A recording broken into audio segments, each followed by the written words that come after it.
Bulletin में सबसे पहले बात करेंगे पेशावर खुदकुश हमले की, जिसकी नई सीसीटीवी फुटेजेस सामने आई हैं।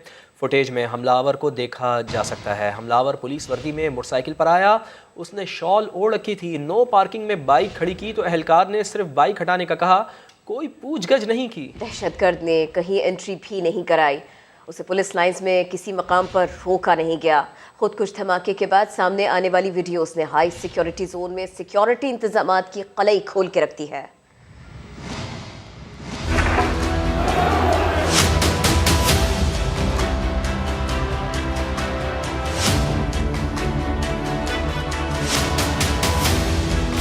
ये पुलिस लाइंस पेशावर का मरकजी गेट है।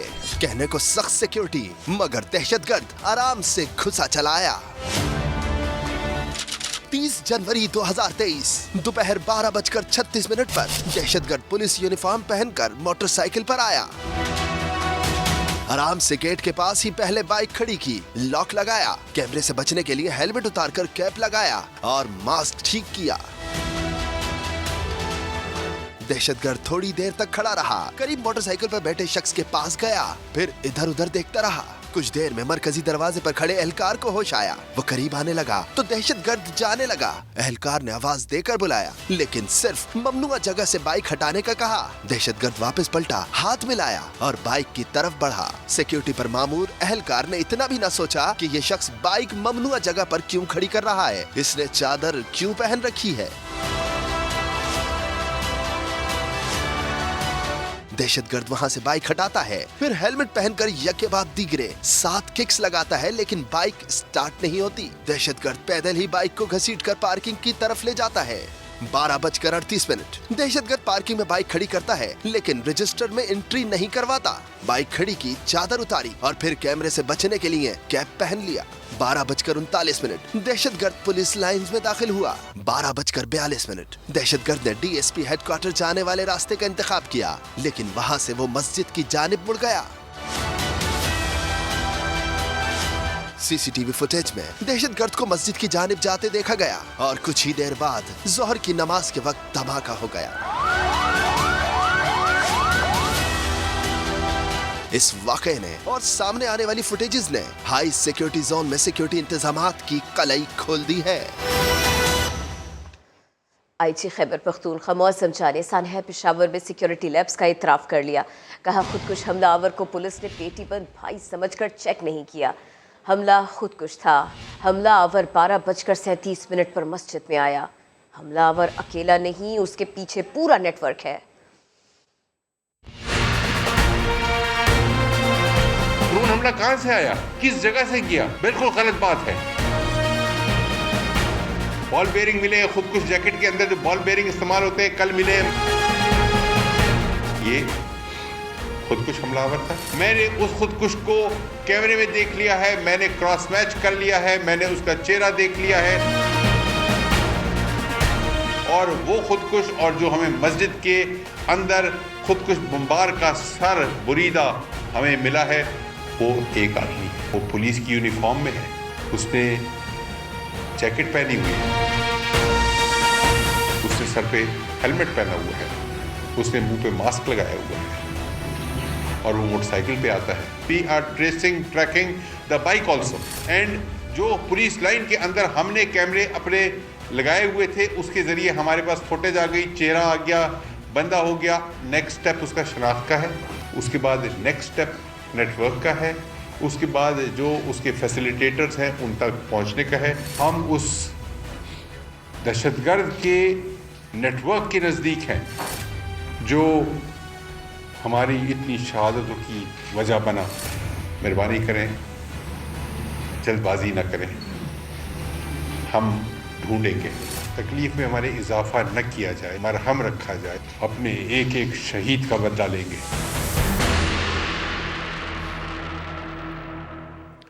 हमलावर पुलिस लाइंस में कैसे घुसा, ये सवाल पहले ही उठ रहा था कि नई फुटेज आने के बाद सिक्योरिटी लैब्स पर नए सवालात खड़े हो गए हैं। पुलिस एहलकारों की सिक्योरिटी के एतबार से तरबियत पर सवालिया निशान लग गया है। नो पार्किंग में बाइक खड़ी करने पर सवाल नहीं किया। दहशतगर्द ने चादर पहन रखी थी, उस पर कोई शक न हुआ। किसी मकाम पर उसको नहीं रोका गया। आईजी खैबर पख्तूनख्वा कहते हैं कि वो पुलिस यूनिफॉर्म में था, इसलिए किसी ने नहीं रोका। तो जनाब, क्या कोई भी पुलिस वर्दी पहनकर कहीं भी आसानी से जा सकता है? पेशावर समेत कई मकामात पर पुलिस और दीगर सिक्योरिटी इदारों की वर्दियां तो आराम से मिल जाती हैं।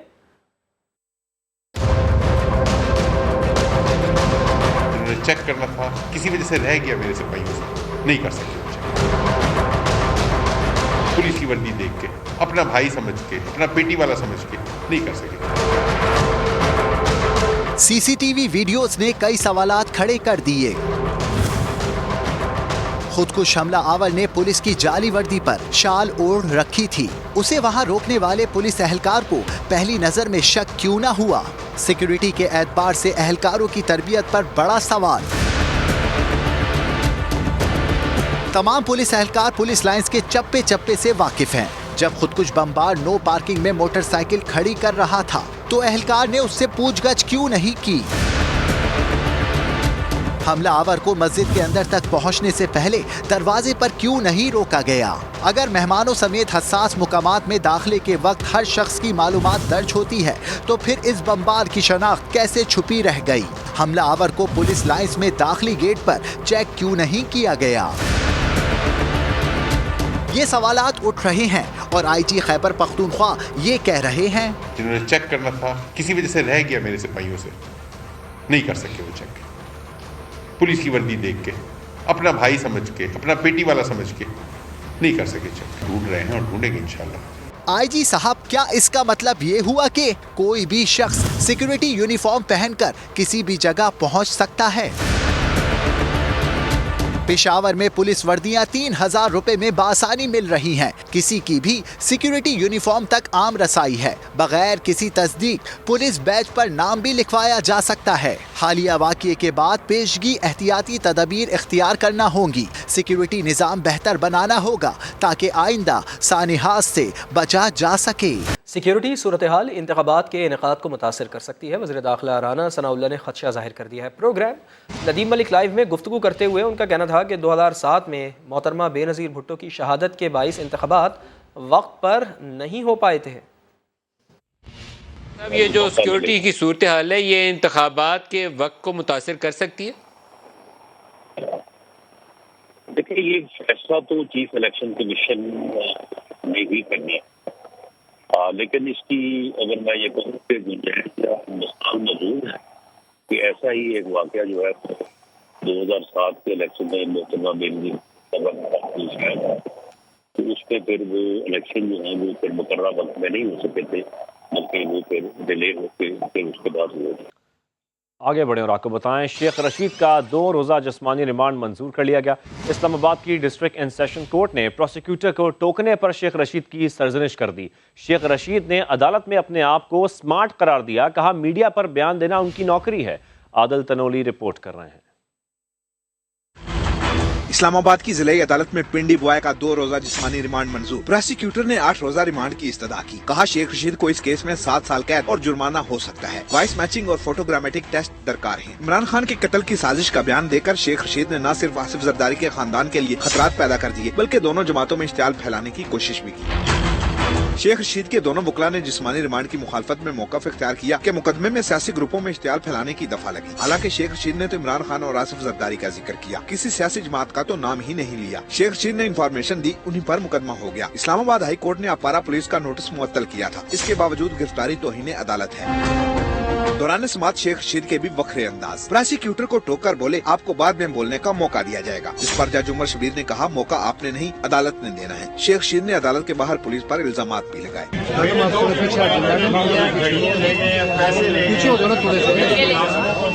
इससे पहले इस्लामाबाद हाई कोर्ट ने गुज़श्ता रोज की समात का हुक्मनामा जारी किया, जिसमें अपारा पुलिस का तलबी नोटिस 6 फरवरी तक मुअत्तल किया गया था। इसी बुनियाद पर शेख राशिद शफीक ने अपने चचा शेख रशीद की गिरफ्तारी के खिलाफ तौहीन अदालत की दरख्वास्त भी दायर कर दी, जिसकी समात जुमा को मुकर्रर की गई है। शेख रशीद के खिलाफ रावलपिंडी के थाना मरी चौक में भी मुकदमा दर्ज कर लिया गया। मुकदमे में कारी सरकार में मुदाखलत, संगीन नताइज की धमकियाँ देने और पुलिस मुलाजिम की वर्दी फाड़ने की दफात शामिल है। FIR के मुताबिक शेख रशीद की गिरफ्तारी के लिए उनके घर पर छापा मारा गया था। शेख रशीद मुलाजिमीन समेत बाहर आए तो उन्हें मुकदमा और गिरफ्तारी के बारे में आगाह किया गया। शेख रशीद ने पुलिस एहलकारों से मज़ाहमत की, संगीन नताइज की धमकियाँ दी। शेख रशीद और उनके मुलाजिमीन ने पुलिस एहलकार उस्मान सहूर से हाथापाई भी की। जिससे पुलिस एहलकार की वर्दी फट गई।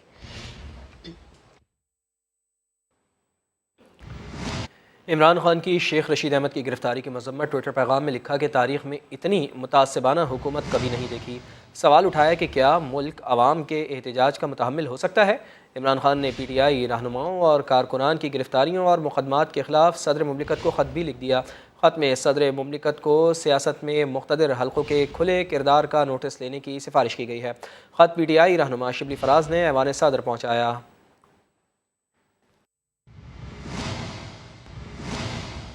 इमरान खान को तोशाखाना या फॉरेन फंडिंग पर सजा मिलती है तो उसे इंतकाम नहीं एहतसाब कहेंगे। मुस्लिम लीग नून की चीफ ऑर्गेनाइजर मरियम नवाज कहती हैं अगर किसी ने जुर्म किया है तो कार्रवाई होनी चाहिए। बहावलपुर में मीडिया से गुफ्तगू में बोली नवाज शरीफ चंद हफ्तों में वतन वापस आ जाएंगे। नून लीग बैसाखियों का सहारा नहीं लेगी। लीगी रहनुमा ने महंगाई की वजह इमरान खान को करार दिया। मैं इंतकाम के हक में नहीं हूँ। किसी से कोई ना जाती झगड़ा है ना जाती कोई अनाद है। अगर किसी ने कोई जुर्म किया है वो 12 साल का प्लान समझ के कि हम जो भी कहेंगे हमें कोई कुछ नहीं कहेगा तो उसकी सजा उसको मिलनी चाहिए। अगर इमरान खान को तोशाखाना चोरी फॉरेन फंडिंग में सजा मिलती है जिसके सबूत पूरी दुनिया के सामने, आप इसको इंतकाम कहेंगे? उसको इंतकाम नहीं कहते, उसको एहतसाब कहते हैं। नून लीग वो घड़ी चोर की तरह नहीं है जो जब बैसाखी का सहारा चाहिए था, वजीर आजम के ऑफिस तक पहुंचना था, इस्टेब्लिशमेंट के तारीफों के ढेर लगा दिए। जब इक़्तिदार से बाहर आए कुर्सी गई, मोहब्बत भी उनकी चली गई और उस पर तनकीद भी शुरू हो गई। लोगों को पता है कि IMF का मुआहिदा कौन करके गया है। मईशत को जो धचका लगा है, जो उस पर खुदकुश हमला इस फितना खान ने किया है, उससे मईशत को बाहर आते हुए भी कई साल लग जाएंगे। हम उस मुआहिदे की जो इमरान करके चला गया IMF का, उसकी पासदारी करते हैं तो अवाम पर मुश्किल आती है। अगर उसकी पासदारी नहीं करते तो पाकिस्तान पर मुश्किल आती है। पाकिस्तान डिफॉल्ट खुदा न खास्ता कर सकता है। नवाज शरीफ साहब आने की तैयारी कर रहे हैं। इंशाअल्लाह ताला आने वाले चंद हफ्तों में इंशाअल्लाह वो पाकिस्तान आएंगे। अब आपको खबर दें, इस्लामाबाद हाई कोर्ट ने ममनुआ फंडिंग केस में इलेक्शन कमीशन फैसले के खिलाफ PTI अपील मुस्तरद कर दी। 26 सफ़हात पर मुश्तमिल तहरीरी फैसला भी जारी।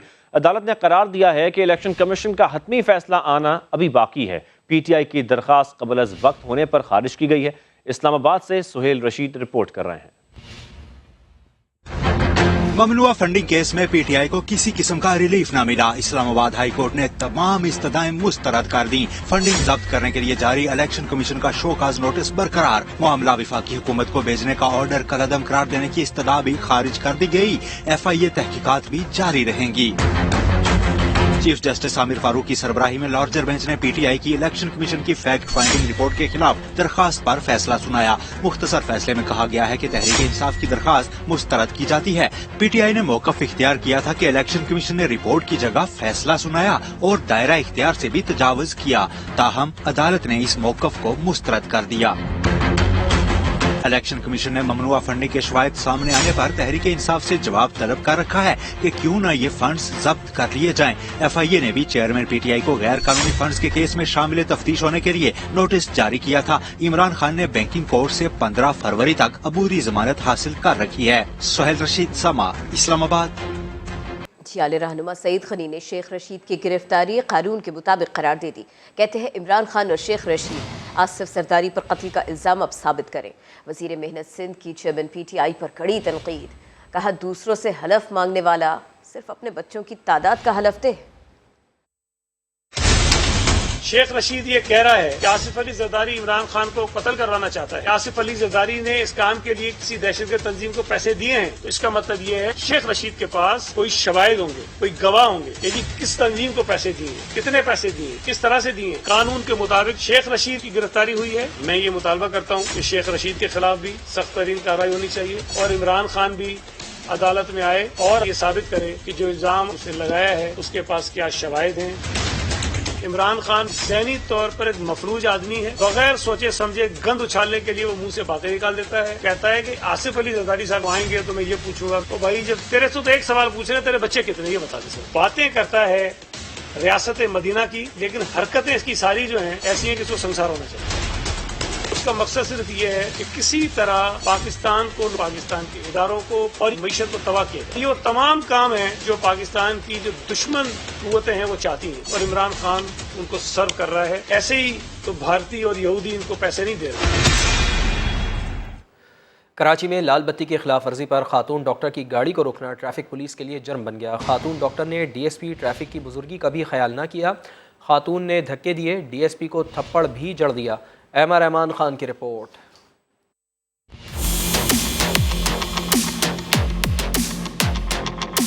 मेरी कार को क्यों रोका? मेरी गाड़ी के आगे क्यों खड़े हुए? तुम नौकर हो, मेरी गाड़ी का चालान नहीं कर सकते। ये तमाम जुमले थे डॉक्टर अनम के, जो ट्रैफिक अफसर की जानिब से गाड़ी रोकने पर आपे से बाहर हो गयीं।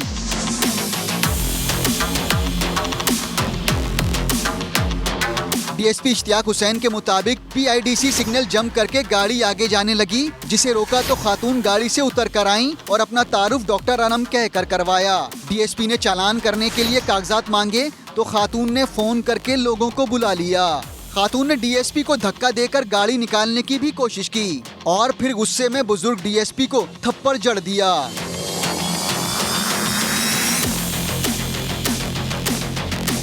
खातून गाड़ी लेकर तो फरार हो गई, लेकिन जब डीएसपी ट्रैफिक के साथ पेश आए वाकये की वीडियो वायरल हुई तो डीआईजी ट्रैफिक अहमद नवाज ने मुकदमा दर्ज करने के अहकाम जारी कर दिए। खातून डॉक्टर के खिलाफ सरकारी अफसर से दौरान ड्यूटी बदतमीजी और कार्य सरकार में मुदाखलत की दफात के तहत मुकदमा दर्ज कर लिया गया। अहमद रहमान खान, समाअत, कराची। FIA लाहौर ने मनपसंद पोस्टिंग के लिए करोड़ों रुपए रिश्वत लेने के इल्ज़ाम पर चौधरी परवेज़ लाही के साबिक़ प्रिंसिपल सेक्रेटरी मोहम्मद खान भट्टी समेत 8 अफराद के खिलाफ मुकदमा दर्ज कर लिया है। मुकदमे में मनी लॉन्ड्रिंग की दफ़ात लगाई गई हैं। SDO हाईवे राना मोहम्मद इकबाल और दीगर मुलाजमीन को मुल्ज़िमान नामजद किया गया है। मुकदमे के मतन के मुताबिक SDO हाईवे राना मोहम्मद इकबाल कई सालों तक मोहम्मद खान भट्टी को रिश्वत देता रहा। कई और अफसरान भी मोहम्मद खान भट्टी के लिए काम करते रहे। सरकारी फंड से मोहम्मद खान भट्टी को करोड़ों रुपए दिए जाते रहे। FIR में लिखा गया है कि रिश्वत वसूली के वक्त मोने सलाही और साबिक़ वज़ीर आला भी मोहम्मद खान भट्टी के घर मौजूद हुआ करते थे। मारूफ एंकर इमरान रियाज खान एक बार फिर कानून के शिकंजे में आ गए। गुज़िश्ता रात उन्हें लाहौर एयरपोर्ट से ऑफलोड करने के बाद हिरासत में लिया गया और FIA साइबर क्राइम के हवाले कर दिया गया। FIA ज़राए के मुताबिक इमरान रियाज खान को पहले से दर्ज मुकदमे की तफ्तीश के लिए गिरफ्तार किया गया है, जिसमें उन पर अस्करी हुकाम पर बिला जवाज़ तनकीद का इल्ज़ाम है। इमरान रियाज की गिरफ्तारी उस वक्त अमल में लाई गई जब वो दुबई के लिए रवाना होने की कोशिश कर रहे थे। साइबर क्राइम विंग हुकाम ने गिरफ्तारी के बारे में बाज़ाबिता तस्दीक या फिर तरदीद नहीं की और न ही कोई सरकारी मौक़िफ़ पेश किया गया है। ज़राए का कहना है इमरान रियाज खान की गिरफ्तारी के बाद की कार्रवाई के लिए FIA इस्लामाबाद हेडक्वार्टर से अहकामात का इंतज़ार है। इससे पहले भी इमरान रियाज खान को पुलिस ने गिरफ्तार किया था। इस्लामाबाद हाई कोर्ट में मुदस्सिर नारू और दीगर लापता अफराद के केस की समाअत। चीफ जस्टिस आमिर फारूक का एडिशनल अटॉर्नी जनरल पर इजहार बरहमी।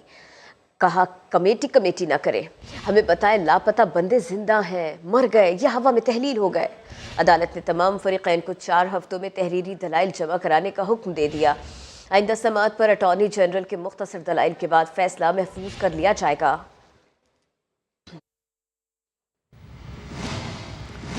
शाहिद खाकान अब्बासी से मुताल्लिक़ मुखालिफिन को जो खुशी चाहिए वो नहीं मिलेगी। सीनियर नायब सदर मुस्लिम लीग नून मरियम नवाज़ कहती हैं शाहिद खाकान अब्बासी मियाँ नवाज शरीफ के देरीना साथी हैं, खुद मुलाकात करके उनसे रहनुमाई लूँगी। शाहिद साहब हमारे मुस्लिम लीग नून के न सिर्फ नवाज शरीफ साहब के देरीना साथी हैं, ख़ानदानों से ये साथ चल रहा है, बल्कि वो हमारे फैमिली मेम्बर हैं, मेरे बड़े भाई हैं। मुझे उनकी सरपरस्ती में, उनकी गाइडेंस में, मैं अपने सीनियर्स की गाइडेंस में जितने भी पार्टी के ओहदेदारान हैं उनके साथ मिल के मुझे काम करना है। और बाकी मैं ख़ुद जाके शाहिद साहब से मिलूँगी, इंशाल्लाह उनसे मिलूँगी, उनसे दिल की बातें हम करेंगे। लेकिन वो जो आप उसमें ढूंढ रहे हैं ना, या जो मुखालिफिन उसमें ढूंढ रहे हैं, वो खुशी उनको मिलने वाली नहीं है, क्योंकि शाहिद साहब एक बहुत बावफा और बासूल आदमी है। साबिक़ वज़ीर ख़ज़ाना मिफ्ता इस्माइल का कहना है इसहाक डार से कोई नाराज़ी नहीं। इसहाक डार ने उनकी पॉलिसीज़ और सलाह बातों पर, उनकी बातों के ऊपर सवाल उठाए थे। उनका जवाब दे रहा हूँ। कराची के मकामी होटल में मीडिया से गुफ्तगू करते हुए मिफ्ता इस्माइल ने शाहिद खाकान अब्बासी के नून लीग छोड़ने की खबरों की भी तरदीद कर दी। कोई नाराज़गी नहीं है। डॉक्टर साहब ने मेरी पॉलिसीज़ के ऊपर और मेरी सलाहियत के ऊपर कुछ सवाल उठाए थे, तो मैं कुछ जवाब दे रहा हूँ। और कोई नाराज़गी कोई भी नहीं है, मेरे भाई हैं वो, कोई इसमें नाराज़गी की कोई बात नहीं है। शाहिद अब्बासी साहब ने खुद फरमाया है कि वो पार्टी में रहेंगे, हमेशा रहेंगे, और अगर पार्टी को छोड़ेंगे तो वो अपने घर जाके बैठ जाएंगे। मेरे ख्याल से उससे ज़्यादा तो कुछ नहीं कह सकते। नवाज शरीफ साहब की क़यादत को बिल्कुल वो मानते हैं। उन्होंने सिर्फ इतनी गुजारिश की है कि जब हमारी बहन सीनियर वाइस प्रेसिडेंट और चीफ ऑर्गेनाइजर बन गई, तो उन्होंने कहा कि उनको स्पेस देने के लिए, उनको मज़ीद जगह देने के लिए कि वो अपने फ़ैसले फरमा सकें। शाहिद साहब ने कहा कि मैं अपने ओहदे से हट रहा हूँ। वज़ीर आज़म मियाँ शहबाज शरीफ ने कराची न्यूक्लियर पावर प्लांट 3 का इफ्तिताह कर दिया है। तकरीब से खिताब में उम्मीद का इजहार किया कि सी पैक के जो मंसूबे माजी में तातुल का शिकार हुए वो जल्द दोबारा बहाल हो जाएंगे। वज़ीर आज़म ने कहा कि उम्मीद है दोस्त मुल्क चीन फ़ी मेगावाट कीमत कम करेगा। करीब में कुछ मुश्किलात थी, कुछ खुद पैदा करदा मुश्किलात हमने की, जिससे कि सी पैक में वो तातुल का शिकार हो गया।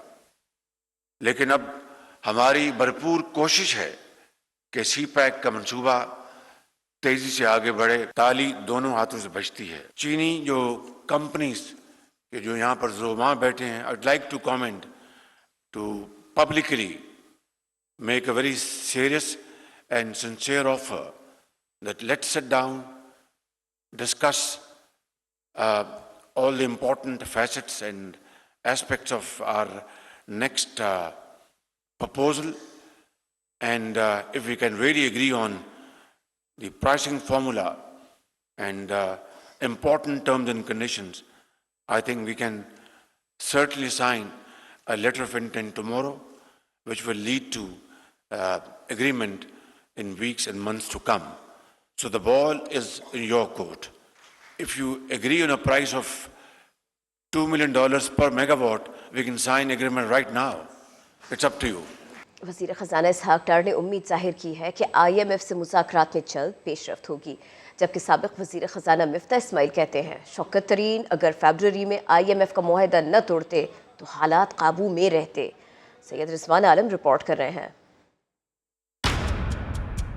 कराची में नेशनल इस्लामिक इकनॉमिक फोरम के तहत इस्लामी मईशत के रोड मैप पर सेमिनार का इनेकाद किया गया। वज़ीर ख़ज़ाना इसहाक़ डार ने वीडियो लिंक के जरिए सेमिनार में शिरकत की और बताया कि IMF से मुज़ाकरात में जल्द पेशरफ्त होगी। मुल्क की बदकिस्मती है कि 5 साल के तजर्बों ने इस मुल्क को वहां ला के खड़ा कर दिया कि 2022 में ये दुनिया की 47वीं मईशत बदकिस्मती बन चुका है।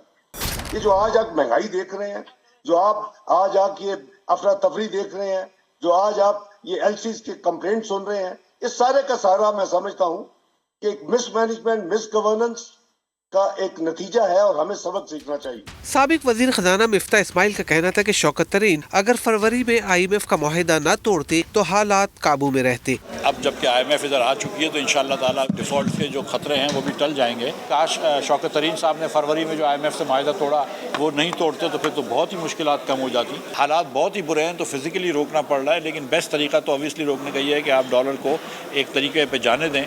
National Islamic economic forum seminar में सैलानी वेलफेयर के बानी मौलाना बशीर फारूकी ने ओवरसीज पाकिस्तानियों से मुल्क के लिए $2 अरब लाने की पेशकश की, जिसके लिए उन्होंने हुकूमत से ताउन मांगा, जिस पर वफाकी वजीर खजाना इसहाक़ डार ने उन्हें हर मुमकिन ताउन की यकीन दहानी करवाई। कैमरा टीम के साथ सैयद रिजवान आलम, समा, कराची।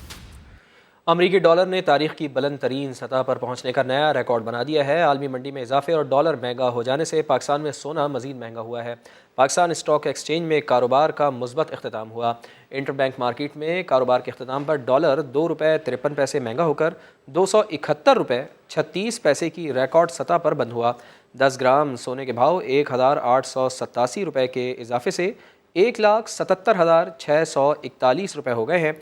पाकिस्तान स्टॉक एक्सचेंज में 100 इंडेक्स 113 पॉइंट्स बढ़कर 40,733 पॉइंट्स पर बंद हुआ। FBR ने डॉलर बैरून मुल्क ले जाने या पाकिस्तान लाने वालों की सहूलत के लिए ट्रैक ऐप मुतारिफ करा दी। शकील अहमद की रिपोर्ट। एयरपोर्ट्स पर करेंसी डिक्लेरेशन का तरीकाकार अब हुआ मजीद आसान। आप बैरून मुल्क जा रहे हैं या पाकिस्तान वापस आ रहे हैं, एयरपोर्ट पर पहुंचने से पहले ही गैर मुल्की करेंसी की इलेक्ट्रॉनिक डिक्लेरेशन कर सकेंगे। FBI ने बआसानी डाउनलोड होने वाली ट्रैक ऐप जो मुतारफ करा दी। रिक्वायरमेंट रखी गई है स्टेट बैंक के पास से कि अगर आप करेंसी कैरी कर रहे हैं तो डिक्लेरेशन कस्टम को करना लाजमी है, और अगर किसी को नॉलेज नहीं होगी तो यही ऐप उसको बता देगी कि आप अबव रिक्वायरमेंट है, ये खबरदार आप नहीं ले जा सकते। समा के सवाल पर मेंबर FBI कस्टम ऑपरेशंस ने डॉलर की जखीरा अंदोजी को किल्लत की बड़ी वजह करार दे दिया। बिलियंस ऑफ डॉलर्स बिल्कुल स्मगल नहीं हुए। वो लोगों ने होल्ड किए डॉलर्स जो हैं, तो जिसको 225 का मिल रहा था, ब्लैक मार्केट में पाकिस्तान में 266 का मिल रहा था। तो खबरें ये थी कि दुबई में जो स्मगलिंग माफिया है 270-272 का भी डॉलर खरीद रहा है। मुकरम जान अंसारी ने बताया कि स्टेट बैंक ने बैरून मुल्क गैर मुल्की करेंसी ले जाने की हद मुकर्रर कर दी है। 18 साल से कम उम्र अफराद एक विजिट में $2500, सालाना $15,000 ले जा सकते हैं। 18 साल से ज्यादा उम्र के अफराद को एक विजिट में $5,000 और सालाना $30,000 ले जाने की इजाजत है। ताहम अफगानिस्तान जाने वाले एक विजिट में $1,000 और सालाना $6,000 ही ले जा सकते हैं। शकील अहमद, समा, इस्लामाबाद। सिंध पुलिस ने कच्चे के डाकुओं के खिलाफ ऑपरेशन में ड्रोन टेक्नोलॉजी के इस्तेमाल का फैसला कर लिया है। IG सिंध गुलाम नबी मेमन का कहना है कि ड्रोन टेक्नोलॉजी के जरिए डाकुओं की नकलो हरकत पर नजर रखने में मदद मिलेगी। डाकू को तक पहुंचने के लिए हमें वो एरियाज़ जहाँ पे मतलब पानी होता है, कहीं पे आइलैंड्स होते हैं, तो थोड़ा डिफ़िकल्ट होता है वहाँ पहुँचने के लिए। तो हमने कोशिश ये की है कि कोई सर्वेलेंस सिस्टम इस तरह का, ज़ाहिर टेक्नोलॉजी का दौर है अभी, मतलब काफ़ी सारी टेक्नोलॉजी ऐसी आई है जिसमें आप सर्वेलेंस कर सकते हैं, तो हम उस पर ख़रीदने जा रहे हैं। और अल्हम्दुलिल्लाह गवर्नमेंट ने इसके लिए हमें ये मैंडेट दिया है और हमें टारगेट दिया है कि हम ये परचेज़ करें। हमारा कंसर्न जितने भी इस तरह की चीज़ों को सेल करने के वेंडर्स हैं उनसे हमारी कोऑर्डिनेशन चल रही है और हमने अभी प्रपोज़ल अपना गवर्नमेंट को सबमिट कर दी है। होपफुली ये पैसे हमें मिल जाएंगे और ये टेक्नोलॉजी हमें मिली तो हम काफ़ी हमारी कैपेसिटी इम्प्रूव कर जाएगी। कोहाट में अफसोसनाक वाक़या पेश आया। टनल के करीब बस और ट्रॉलर में तसादुम के नतीजे में 9 अफराद जा बहक हो गए। वाक़े की इत्तला मिलते ही पुलिस और रेस्क्यू टीमें उसी मकाम पर रवाना हुई। कोहाट में अफसोसनाक वाक़या पेश आया। टनल के करीब बस और ट्रॉलर में तसादुम हुआ। इसके नतीजे में 9 अफराद जा बहक हो गए। हादसे की खबर मिलते ही पुलिस और रेस्क्यू टीमें वहां पहुंच गई हैं। मफरूर मुल्जिमान को बैरून मुल्क से वापस लाने की जानिब अहम पेशरफ्त। FIA के साथ वफाकी पुलिस को भी इंटरपोल तक रसाई देने का फैसला कर लिया गया है। मज़ीद जानते हैं इस्लामाबाद में समा के नुमाइंदे कमरुल मुनव्वर से। जी कमरुल मुनव्वर। जी, एक बड़ी डेवलपमेंट जो है वो ये सामने आई है कि जिस तरह FIA इंटरपोल से रब्ता करने के लिए मफरूर मुल्जिमान जो बैरून मुल्क जो हैं फ़रार हो चुके होते हैं उनको मुल्क वापस लाने के लिए इकदाम कर सकती थी और इंटरपोल का जो हेडक्वार्टर फ्रांस में वाक़ है उनके साथ रब्ता किया जा सकता है। वो एक्सेस जो है वो इस्लामाबाद पुलिस को भी दी जा रही है। अलग से एक काउंटर जो है वो बनाया जाएगा और ये काउंटर जो है मुख्तस किया जाएगा इस्लामाबाद पुलिस के लिए कि जितने भी लोग फ़रार हुए हैं मुल्क से और यहाँ से बैरून मुल्क मफरूर हैं उनकी गिरफ्तारी जो है वो इंटरपोल के ज़रिए की जाएगी और उनके यहाँ पर पाकिस्तान मुंतकिल किया जाएगा। इस हवाले से एक लिस्ट जो है वो तैयार की गई है कि इस्लामाबाद पुलिस को 400 लोग ऐसे हैं जो मफरूर हैं और बाकायदा तौर पर जो काउंटर बनाया गया है उसने काम शुरू कर दिया है ताकि इन लोगों की हवालगी जो है वो मुमकिन बनाई जा सके। बहुत शुक्रिया आपका।